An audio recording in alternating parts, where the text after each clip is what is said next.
Issue, Chittagong বন্দর কাদের দেওয়া হচ্ছে, কাকে দেওয়া হচ্ছে? বন্দর দেওয়া হয়েছে ডিপি ওয়ার্ল্ড নামের একটি বৈশ্বিক পোর্ট ও লজিস্টিক্স কোম্পানিকে, যার সদর দপ্তর হলো দুবাইতে। বর্তমানে এটি 60টিরও বেশি দেশে কাজ করে, 137টি টার্মিনাল পরিচালনা করে, যার মধ্যে 94টি সমুদ্র বন্দর আছে। হ্যাঁ, এখন ডক্টর ইউনূস বলেছিলেন এক সময় যে আমরা বেস্ট মানুষকে আমাদের বন্দরের দায়িত্ব দিব, কিন্তু আপনি যদি একটু গুগল করেন আপনি দেখবেন যে বন্দর ব্যবস্থাপনায় পৃথিবীর সেরা প্রতিষ্ঠানগুলোর তালিকায় ডিপি ওয়ার্ল্ড নেই।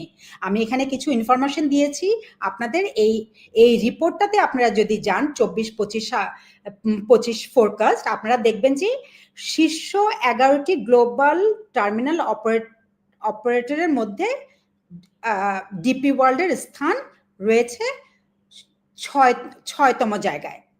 হ্যাঁ, একটা সাংঘাতিক রকমের সক্ষম বন্দরকে যদি আপনি আরো সক্ষম করতে চান তাহলে আপনি তো সবচেয়ে ভালো কোম্পানিকে দিবেন, কিন্তু তা না করে ডিপি ওয়ার্ল্ডকে কেন দেওয়া হলো? কারণ এই প্রতিষ্ঠানটিকেই আমেরিকা চায়, কারণ এই প্রতিষ্ঠানটি আমেরিকার গুটি, তাদের মদতপুষ্ট। এদের হাতে বন্দর থাকলে আমেরিকা এই বন্দরে বিভিন্ন কাজ করতে সহজে পারবে, তাই না? চলমান ভূ রাজনৈতিক সমস্যায় চট্টগ্রাম বন্দরের মতো স্পর্শকাতর সংস্থা যখন এই ধরনের একটি কোম্পানির কাছে চলে যায়, তাহলে কি দেশের সিকিউরিটি আমাদের নিয়ন্ত্রণের মধ্যে থাকবে?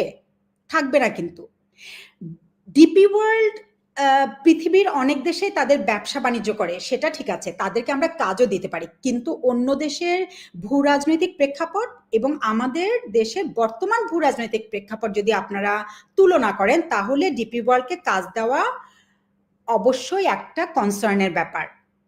আবার দেখুন, অন্যদিকে বিশেষজ্ঞরা মনে করে যে এই কন্ট্রাক্টের মাধ্যমে ডিপি ওয়ার্ল্ড বৈধ উপায়ে তাদের কাজের বিনিময়ে যে পরিমাণ টাকা নিয়ে যাবে সেটা আমাদের জন্য এক বিরাট লোকসানের জায়গা।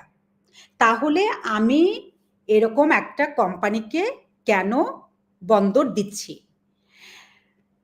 ডিপি ওয়ার্ল্ডের বিরুদ্ধে বিভিন্ন দেশের অভিযোগ আছে, আমি শুধু এখানে একটা উদাহরণ দিলাম, জেবুতের উদাহরণ। আপনারা দেখুন, খুব হাস্যকর ভাবে আমেরিকান কোর্টই আবার ডিপি ওয়ার্ল্ডকে উদ্ধার করার চেষ্টা করেছে।